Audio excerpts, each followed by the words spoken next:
The dawn breaks over the dry, deciduous forests of the Indian subcontinent, and the first light catches upon a spectacle of color that seems borrowed from a dream, a creature of myth made manifest. This is the Indian peafowl, Pavo cristatus, and its presence is announced not by its appearance, striking as it is, but by a sound. A loud, resonant and often startling kiao-kiao.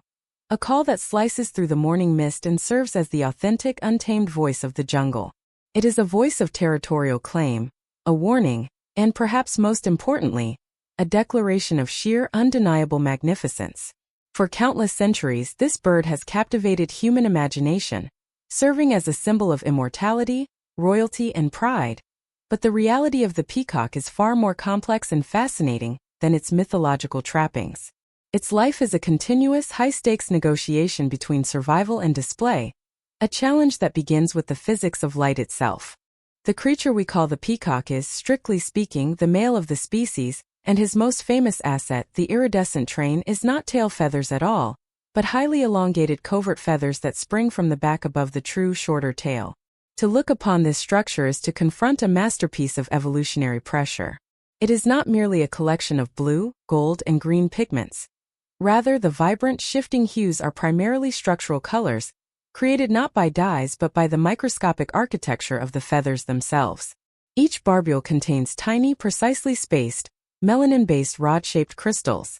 When light hits these structures, it is refracted and scattered, creating interference that we perceive as shimmering blues, emerald greens, and deep golds. The most arresting feature is the ocellus, the famous eye spot. Each ocellus is a perfect miniature sphere of color, a hypnotic visual target comprised of concentric metallic rings, designed to stop the eye and hold the attention. This train, which can reach over 5 feet in length and contain more than 150 individual feathers, represents a tremendous biological expense. It demands vast nutritional resources to grow, it is heavy and cumbersome, and it makes escaping predators a far more difficult proposition. The burden is proof of quality. Only the fittest male, the one most capable of surviving despite the handicap, can afford to wear such opulence.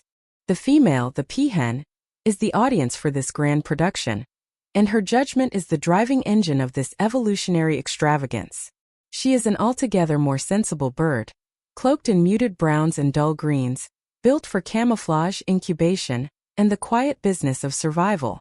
The selective pressure exerted by the peahen is the key to understanding the peacock's behavior, particularly during the breeding season. The peacocks congregate in traditional display areas known as leks, where the males stake out small, temporary territories and perform their rituals. This is where the physics of light meets the drama of courtship. The display, or the fanning of the train, is executed with a startling speed and vigor. With a single explosive movement, the train is snapped upwards into a vertical fan, held in place by specialized muscles and the true stiff tail feathers that act as a supporting easel. The bird then begins the crucial step, the shiver dance. This involves rapid muscular contractions that vibrate the entire train, causing the ocelli to shimmer and rattle in a mesmerizing, almost liquid wave of color.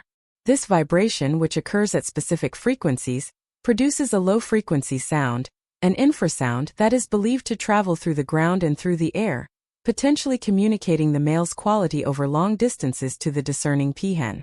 A peahen observing a displaying male walks slowly, deliberately, assessing his performance. Her choice is rigorous and multifaceted. Scientists have discovered that she doesn't just count the number of eye spots, though that is a factor. She is also looking for symmetry, the overall health of the feather structure, and the endurance of the dance itself.